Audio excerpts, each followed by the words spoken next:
All right. Hi, everybody. This is Amanda. Thank you so much for your interest in my research and my work. My goal with this recording is to fill you in on the most important piece of information that you could probably, well, more than probably, I'm almost positive this is the most important information you could have in your back pocket as somebody who has been diagnosed with some form of cancer. So it is really my pleasure to be able to share this with you today. This has been the culmination of quite a few years of research and, desiring to understand so that I can better support people who are going through cancer. I myself lost 2 grandparents to cancer. Actually, it would be more accurate to say that I lost them to so-called cancer treatments. So I am very passionate about sharing this information with others so that more families can stay together longer. It's a pretty wild world out there these days, and I think we need all the good news about health and healing that we can get. So, let me explain about my discovery. Now, what this all comes down to is that you need to start thinking about your body in a way that you have probably never thought about it before. So we're just used to identifying with our bodies as being us, right? Like if I said, point to yourself, you would probably point to your chest or some part of yourself. You identify with your body as being the totality of who you are, But beyond that, we don't tend to think much about it. So we need to look at questions such as, do we have a soul? And the answer is yes, of course. Not only do we have a soul, we are a soul experiencing itself through a physical body.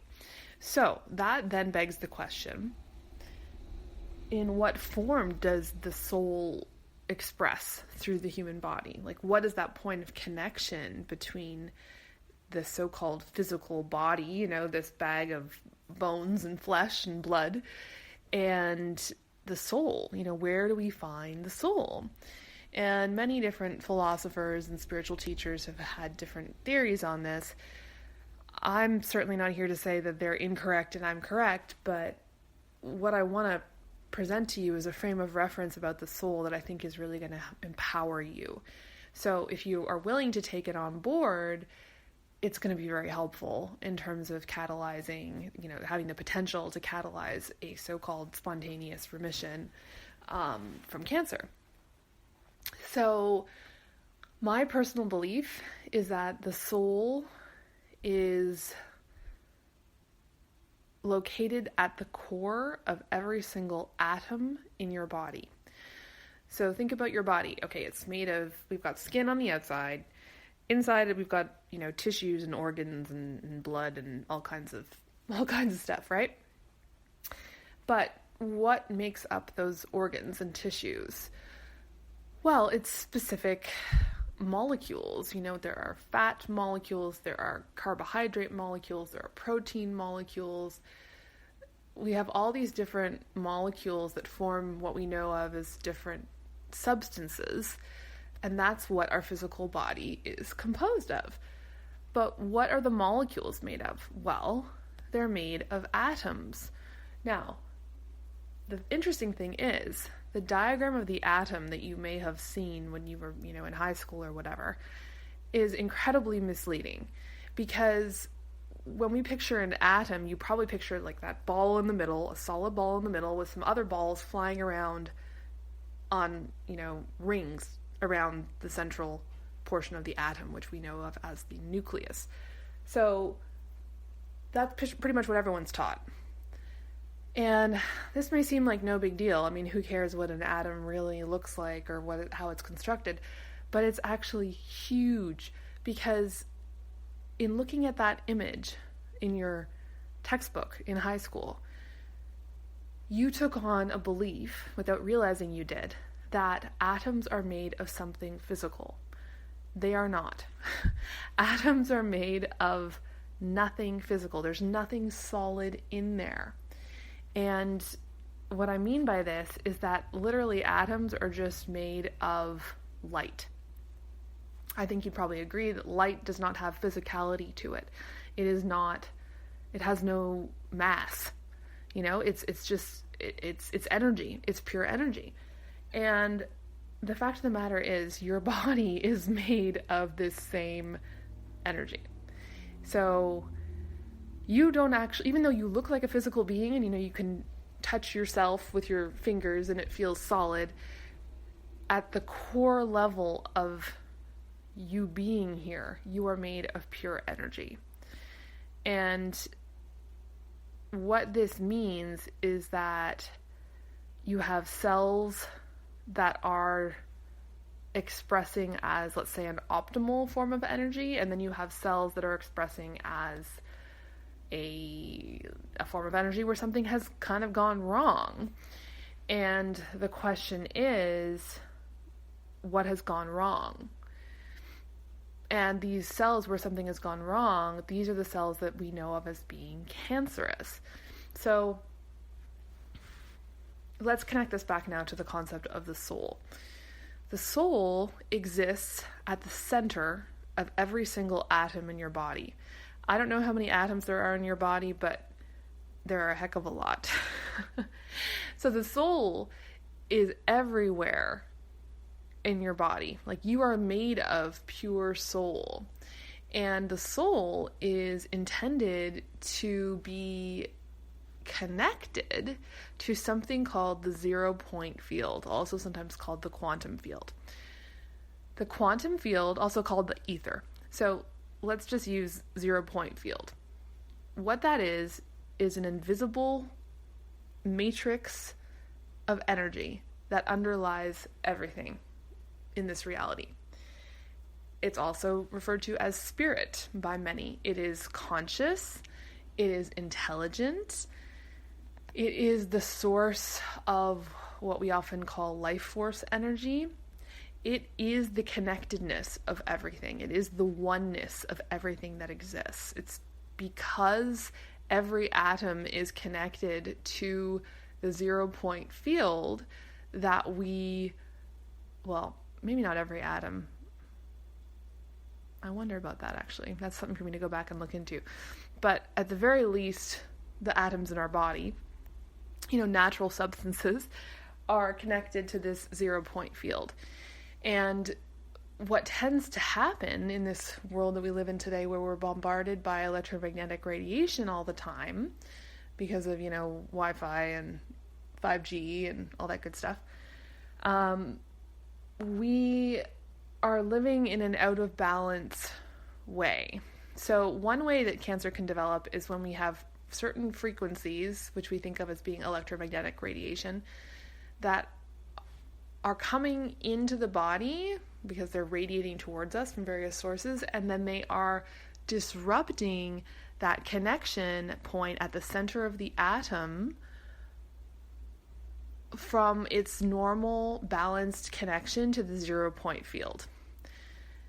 Now, another way that we can develop cancer, and this is incredibly common too, actually much more so common, is that we take on a belief because of something that happens in our life, like some kind of emotionally jarring or traumatizing or upsetting event.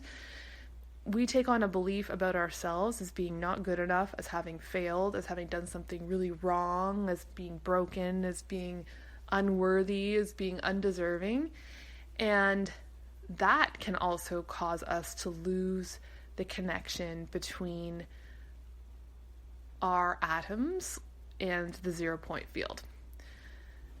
Now, the reason that happens is a little bit complex, but if you think about the fact that the soul is actually what exists at the center of each atom, it's almost like like in shamanic traditions, there's this concept of soul loss.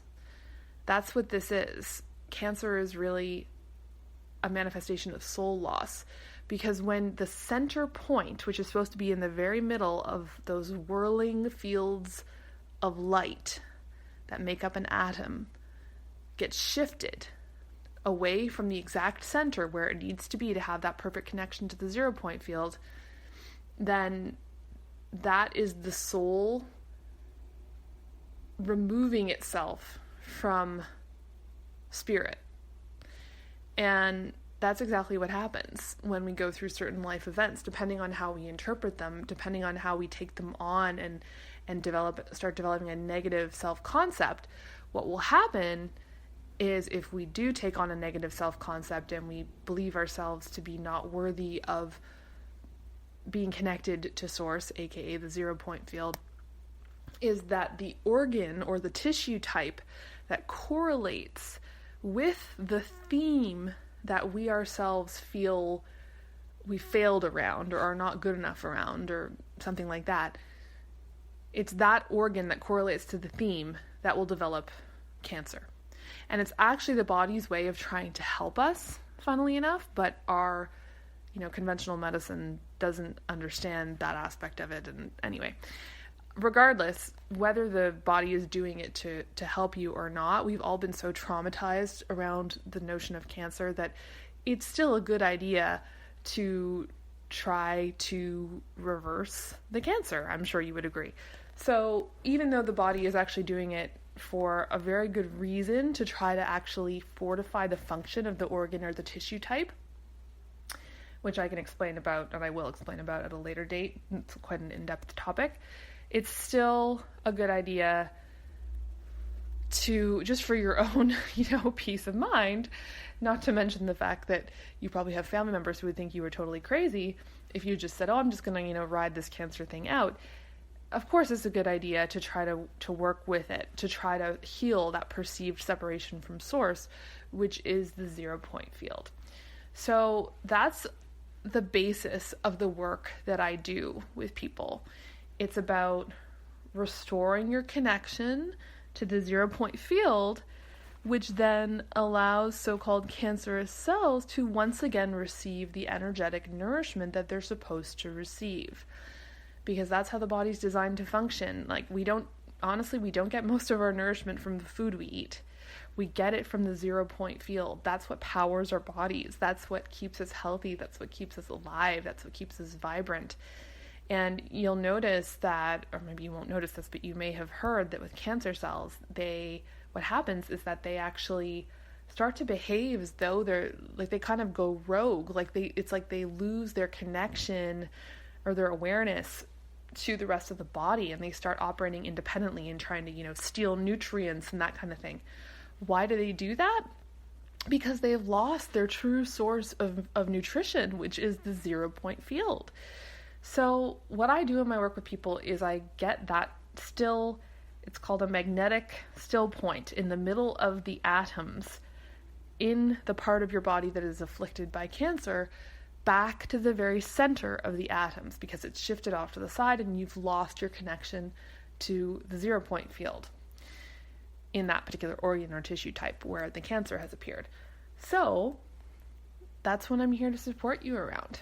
And I think that, I've left out something very important here, I just realized, because I'm just recording this very off the cuff because I wanted to get this information out there as quickly as possible.